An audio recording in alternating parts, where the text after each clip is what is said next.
Number 9 in the Karaka Millions 3-year-old contest is La Dorada, a last start winner. And Brendan, I really feel with that win under the belt, the confidence is sky high. She's going to come here as her aggressive self that we know and we've seen last year. Yeah, that's right, because off her first up run back in NZ, she was a little bit plain on the face of it, but boy, didn't she improve greatly out of that to win a Group 2 Levin Classic. She was able to settle beautifully, have that final shot at them and deliver. And of course, she comes into this from 12 months ago, winning the 2-year-old Karaka Million. And then we get to the 10, Lola Palooza, blinkers off, visor blinkers on, placed at her past 2. She's always contested top 3-year-old company, and this race is no exception. You look at her Gold Trail performance when she won here. It was on a soft 6 through the spring period. Just a little bit of help in the grounds. It's really going to help her. She needs speed on because we know that she's a natural back marker. She's got a barrier draw where they'll have to take their medicine early and then look for her to really roll into the race. She has that little flat spot at around about the 600, but if she picks up and rolls into it nicely, she could be one of those late closers out wide for Trifecta's first falls in same race multis. He's the trainer of the moment, Stephen Marsh, and he's with Aidan Rodley now. Yeah, we're walking down here and it's just like, oh, I want to take a step away because every eye's on you. Everyone's got their bow cocked, ready to take a firing shot at your filly. Are you happy with the way it's all gone? Really happy. I thought she settled great. She's paraded good. I mean, I was nervous last start. I thought we had her a bit vulnerable. I thought she parades beautiful today.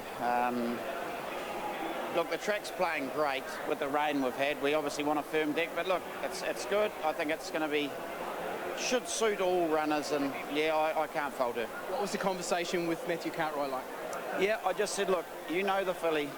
Have confidence in her, help her out of the gates, put her right there, and then you got to do your thing. Ride her with confidence, don't panic, just be happy where she is, and hopefully you can both do the rest. Yeah, obviously she is our pin-up of this night. How cool would it be to be winning on this biggest stage of all? Yeah, absolutely. It would mean a hell of a lot to, you know, me and the whole team. And hey, I just said to Dylan, I said, you know, we're nervous, and I said, this is why we do it, and look, let's just hope she remains unbeaten. Thousands of people here holding their breaths. Let's hope that they can breathe a sigh of relief for you and your filly at the end of it. Yeah, well, I just hope I'm still breathing afterwards. Cheers, Aidan. Moments for Team Marsh. They'll be hoping that they can get the win with Well Written in this next. So we'll get to the numbers. Brendan Popwell, as we come to you, you can't not put in Well Written, can you? Because she just picks herself and what she's done. But there is a little bit of value to be found in behind her. Look, I think there is. One thing I took from her parade here, we've seen her a couple of times being a little bit fizzy, but she seemed to be, you know, she was very good in the back parade ring. The most people she's probably come across since her 1,000 Guineas victory down at Riccarton, and there's a lot happening around here. So yes, got her on top. She is the obvious and the one that you know, picks herself on her form.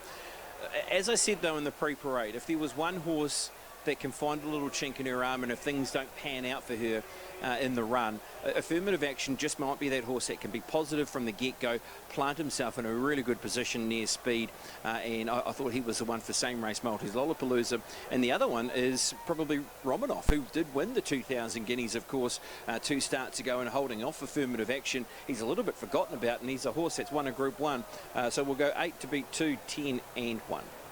Pat Taylor will come to you for a market update, and I know Well Written's come out a couple of points, but there's a couple of double-figure horses that have been on the move too. Yeah, there has. Just a couple of twists out on Well Written, but nothing to be concerned about from a betting perspective. I'd suggest $1.50 to $1.60. You see a hot runner on screen there, and it was what we may deem the second stringer for Tiaka, He Who Dares, but did chase home Well Written in that Auckland Guineas, 14 into $8.50. Well, Rada goes from 5 out to $6.50. Here's an outsider that we might not have mentioned, but is getting some support.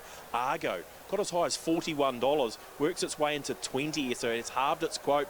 Argo did look well in the parade, and War Princess has been 50 into 31, so specking a couple of roughies around Well Written. He Who Dares has been the mover and market mover, but War Princess and Argo at odds. I reckon that War Princess one is map related too, because it's drawn in barrier number 1. We've seen that horse utilised by going forward and being put in a race, and I wonder if that support is just around her having a good barrier draw and planting somewhere near speed. And potentially with He Who Dares too, who took the race by the scruff of the neck. How do you see it unfolding with those horses that are wanting to go forward? He Who Dares, potentially War Princess, as you mentioned, all have the ability to be able to put themselves even Well Written in the race. Yeah, look, there's speed inside and out, and I think that's probably the key formula around this race, is that, you know, you've got a horse like Argo who's taken some support. You'd imagine that they'll want to pushover somewhere from a wider gate. You had Fat Cat initially, who's a late scratching out of this race, coming out this afternoon, was probably one of those other speed merchants from out wide, but I do feel as though even a horse like Fleeting Star will be a little bit more positive from a middle barrier draw also. But yeah, War Princess might be just one. If you're thinking about a first four, lob it in there from barrier number one, can get the right run. Every race provides a highlight on this wonderful 6-race program tonight. Nathan Rodley, as we come to you, atmosphere is electric. The horses are top quality. It's got it all. There is just no room up in this grandstand. I've just come up here looking for connections, but most of the trainers just won't even try and get up here because it's just so packed, and they won't be able to get back down to their horses afterwards. The atmosphere is amazing. It's one of the most electric Karaka Million nights that I've been to, and this is one of the best fields that we could have absolutely hoped for. Everyone wanting Well Written. That's on the name that's on everyone's lips, but below her, all quality in this field. Jane Ivel will come to you around at the start. I know Well Written can be a little bit cantankerous when it comes to her behaviour behind the barriers. How is she today? Well, I think she's definitely the first one to touch on behind the gates, because you're right, she can get quite up and about, but again, really well managed. The barrier team comes straight over to her when she arrives, put her on a lead and sort of keep her to herself. She is up on her toes, but she hasn't got herself warm. She's not sweaty in behind her back legs. I think for her, this is a really good sign of the way that she's behaving. I think the race is hers for the taking based on what we've seen in the parade. She hasn't let herself down. I have gone with the 9 La Dorada on top. I liked her when she first came into the mounting yard. She was had a bit of a pep in her step. She was really up and about, really bright, ears pricked, and she's come down to the start really nicely. And again, she's just standing, taking it all in with the ears pricked. And I just think she looks like she's sort of in the right state of mind for a race like this.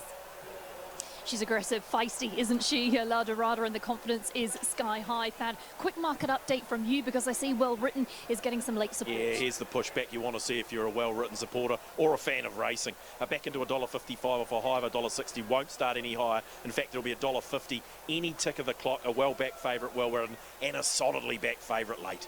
George Simon calling all of the action this evening. We'll come to you, George, for the 3-year-old Karaka Millions. Yeah, one of the most anticipated races on the 6-race program, the TAB Karaka Millions 3-year-old. The favourite is Well Written. She has dominated the pre-race discussion at $1.50. And she was one of the earlier ones into her gate too, Well Written. She can be a bit cantankerous at the start, but she went in nice and early and she stands well. Romanov goes forward. Those famous Fletcher tartan colours, and the last one to come in is Fleeting Star. Good luck to the connections with runners in the TOB Karaka Millions 3-year-old. Attendant out of the way. Well Written. Gates are back, they're racing. She was first out, Well Written. Has no real desire to lead, though. He who dares does. Right there, La Dorada Fleeting Star. Has no real desire to lead, though. He who dares does. Right there, La Dorada Fleeting Star. And through along the inside is War Princess. A length and a half off them. Next is Romanov with Sweet Ice and Affirmative Action out deeper. Then came Argo from Chile out. Miss Ziggy is well back in the field with Lollapalooza and 2 lengths away. Now Not Never is last. They climb the rise, 1100 metres to go, and the pacemakers are Fleeting Star on the outside of He Who Dares. 2 lengths away, Argo moves to third, followed by La Dorada, War Princess, and then came on the outside Affirmative Action. Well Written, she's back midfield, 5 lengths off the leaders. A length away next is Sweet Ice, followed by Romanov, chilling out, then Lollapalooza, Miss Ziggy, and last of all is Now Not Never, 8 lengths off the leader. 700 metres to go in the TAB Karaka Millions 3-year-old, and the lamplighter is He Who Dares and the famous Tangerine, a neck in advance of Fleeting Star. Argo works forward out wider, then War Princess, Affirmative Action, Well Written. She's hemmed up in between runners from Sweet Ice as they turn for home. Out wider, chilling out further back Romanov, and then Lollapalooza, Now Not Never, and Miss Ziggy. Homeward bound, 300 to go. He Who Dares. Here comes Well Written out after him now. 2 lengths away, War Princess. Further back then we've got La Dorada. It's Well Written and He Who Dares. Both well written. She burst away. Oh, have a look at New Zealand's next racing superstar, well written. She is a bestseller. She has absolutely bolted in. Second, He Who Dares. Photos for third, La Dorada. Right there also was Chilling Out and War Princess. And then came Lollapalooza, Sweet Ice, followed by Romanov. Further back in the field then, as they went across the line, was Fleeting Star, Miss Ziggy, Argo, Affirmative Action, and Now Not Never. What a win, what a ride, and what a training feat by Stephen Marsh and Matt Cartwright. And she has absolutely bolted in, well written. The filly by Written Tycoon, purchased by Stephen Marsh and Dylan Johnson Bloodstock for $80,000 from Pride Hill Farm. Stephen Marsh, the trainer, and Matt Cartwright with a cool as ride. And she's done what everyone had anticipated. She's put on a performance here tonight, well written, in the TOB Karaka Millions 3-year-old. She was the horse we all came to see, and look what she has delivered. The handbrake went down and she took off. A dominant performance, unbeaten she remains, and she does it in such fine fashion. Jane Ivel will come to you with winning jockey Matt Cartwright. We could see you over the line, how overjoyed you were. This was the horse most people came to watch race tonight, and she's not only delivered, but she's delivered in such great fashion. The best horse I've ever ridden. This thing is an absolute weapon. It's so exciting. We got the right run. I got through, and wow, I nearly fell off the back of her. I watched you out the barrier, and gee, she was fast out the gates, but you didn't want to lead, you took a sit. Job was on today with her. She was very keen today, but I've always wanted to just ride her with a bit of cover. Every time I've ridden her, she drops her head, relaxes, just so she can show that good turn of foot. But wow, I think we've seen a very special win today. Easy Dale. But look, wow, I'm speechless, honestly. She's a very good horse. I think she's right up to it with Australia's best. Yeah, well, you've summed it up perfectly. Go and enjoy it. Thank you. Relief on the face of Stephen Marsh, of Dylan Johnson, of Team Marsh as they celebrate, no doubt, with what a huge relief it is to have got the winner of the 3-year-old Karaka Millions. Well written. She is just something, a sight to behold. Aidan Rodley will come to you with Stephen Marsh. Stephen, we've just seen a performance of rare quality. Can you describe that one for us? Yeah, everything went good early. We probably got a link further back than I thought, and then you just see her come up underneath Matt, and I just thought she paraded so much better today. I was a shade of green before last start, but I was relatively relaxed today, and she just, look, it's you know, what have we just seen? We've seen something pretty special, and yeah, just absolutely over the moon. Breathtaking performance from her. How good is she, Stephen? Can you put a nail on it? Yeah, well, look, people have sort of said, how good is she? Is she the best we've had? Well, look, I hope she just keeps continuing this way. She's, and I hope we are saying she's the best, but she's awesome. She's been unbelievable, and she just keeps on improving. So, very exciting. It was a pretty cool ride from Matt. He went back and was quite happy to bide his time. Were you comfortable with the way things were panning out? Yeah, one thing I always say to him is just don't panic. You know, if you get into a bit of trouble like that, just have faith in the horse and yourself, and it'll happen. If you're on a horse going good enough, it'll happen, and things did, and he didn't panic, and that's what I like about Matt. He just keeps doing the job. For you, obviously the best you've trained. How does she make you feel? Makes me feel bloody good, actually. You know, this is why we all do it. This helps us out of bed and go, and I love seeing the owners and that everyone's so excited, and you know, she's got a following, and she hasn't let them down yet. Just won a $1.5 million race tonight. When will we see her next? You'll see her, we'll just play around with her. You'll see her in the Kiwi, and you'll see us buying horses tomorrow, so anyone that needs a share, give us a call. This is the best advertising point you can get. Congratulations. Absolutely, thank you. And it really sort of plays into the story around Stephen Marsh and his meteoric rise, and how he is one of the biggest stables in New Zealand, and Well Written is doing a great job of promoting his business. And here we go, watching her. There was some nervous moments. If you were Matt Cartwright, I think you were pretty anxious, but he was patient, and the gap came when needed. As you can see here, it gets pretty tight. Yeah, look, really keen to try and watch that vision from the point of the bend where he had the options of what he wanted to do. Was he going to keep following out with that affirmative action who was on his outside, or would he wait? He played the patient game. He waited, and boy, when she went through that gap, didn't she explode? We've seen some unbelievable performances in this race, and Probabeel comes to mind, but she has gone all past what we've seen in this race so far, with the wins of like Damas Rose and Orchestral and Prowess, and as I said, Probabeel going back to back in the 2 Karaka Millions. That was something exceptional, with international eyes on our race meeting and our week. That was breathtaking. Aidan Rodley, will come back to you. You've got strapper Ava Plimmer with you now. Ava, how special is that for you? Oh, words can't even describe it. She's just such an amazing filly, and she just gives it all every time. Yeah. How was the celebrations at your end? Oh, well, Ash and I always jumping and screaming, so yeah, no, it's going to be a good night. I know she's the apple of your eye, but just tell us a little bit about her. What's she like to deal with? She's easy. Does her work nicely. She's just one of the stable favourites, so she's a lovely filly. What does it make you feel like when you watch her produce a performance of that quality, probably one of the best we've seen in New Zealand in many a year? Insane, really. Like, there's not many fillies like this out there. Yeah, she's just awesome. Congratulations, Ava. Thank you. Ava Plimmer there working for Marsh Racing. Look at her celebrating this victory, and as they should, never in doubt. Well Written puts a gap on the rest of the field. That turn of foot, electric. Let's get you to Brittany Taylor. And Brittany, you've got Benji and Harry King, and they've played a huge part in Well Written's story right from the beginning when they purchased her. They certainly did. They saw something in that little foal that no one else did. Benji, you have just stood here in absolute awe of her.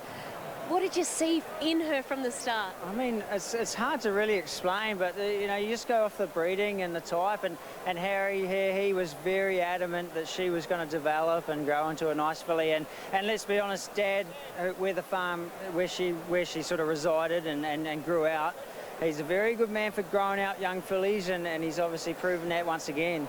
Harry, what were your earliest memories of this filly? Look, it was obviously at a Melbourne-based sales complex there, and it was very cold during the middle of winter. Benji was busy, so he couldn't come over, but in terms of physicality, as Benji touched on there, we felt like there was a lot of development to come. She was a filly that had a great frame, good hocks, and one that looked very light on her feet. And of course, we stand Written Tycoon, so that's another big plus for us, and we're a bit of a pedigree breeding buff family, and gee, she ticked all the boxes on the page, and physically she was there, then we thought we could do a little bit of a job. So, geez, how good, sis? Yeah, absolutely, and like we sort of got to back ourselves a bit, you know, we saw there was a great deal of improvement, and we could maybe give that to her, so you kind of got to back yourself in these moments, and that was just something that just paid off. It worked off well for us, and it sort of, yeah, I can't believe what's just happened, to be honest. It was a great thrill for both of us, really. Very, very special. Well done on you guys for identifying her very early, and keep looking at her with so much pride. Well done. That's freaky. Cheers. Thank you very much. It really is the fairy tale story of the race, because she wasn't an expensive purchase. She wasn't the most beautiful horse when it came to a yearling, and obviously there are no rules. It doesn't matter how they look, they can deliver on the track, and for me it's just that acceleration. She's going to win the race, and then when Matt Cartwright really asked her, the turn of foot and acceleration she has is just exceptional. It's on a dime. It's on a dime acceleration, isn't it, Thad? Because there were anxious moments, but Cartwright knows what he's also got under the bonnet here and how to play it out. And when she took off, that was really something quite exceptional and amazing. A New Zealand racing moment right there when she was able to deliver that. She moved up at the 300-metre mark and hadn't gone for her yet. And I was like, oh, I think she's got it. I think she's got it. Matt Cartwright gave her one round the rear there, and off she went. She's $1.20 now, team, in an NZB Kiwi market, and I'm hearing from the traders they think that's actually overs at $1.20. Wow. What's going to be maybe Belle Chevelle. The TAB offered an option for Well Written to win by two or more lengths at $3. I'm waiting for the judge's call. I reckon it was around, was it a length and a half she got them by their BP? So we don't know if we'll be paying out on that just yet. Look, Belle Chevelle's in commission. It doesn't look like a length and a half on the screen I'm looking at. Anyway. Oh, well, hold all tickets. If you took the $3, it was an absolute gift. She's $1.20 in a Kiwi. Belle Chevelle's the big improver off that. Obviously, we saw her today. She's at $8. And Planet Red is an Australian that runs in the Guineas races and hasn't been nominated yet. But what a performance. Backers well on side, and if you took that $3, congratulations to you. Took the words right out of your mouth. You'd be speechless watching that win. Incredible by Well Written. One of the highlights of this evening so far. Wow, that was absolutely incredible. I'm still in awe as to what we have just seen, and great to see all the owners there soaking it all up. Matt Cartwright getting with them as well. Absolutely brilliant. Well, one to come out of Ellerslie, not too far away. It is the Group 1 Railway, where the Aussies will try to upset the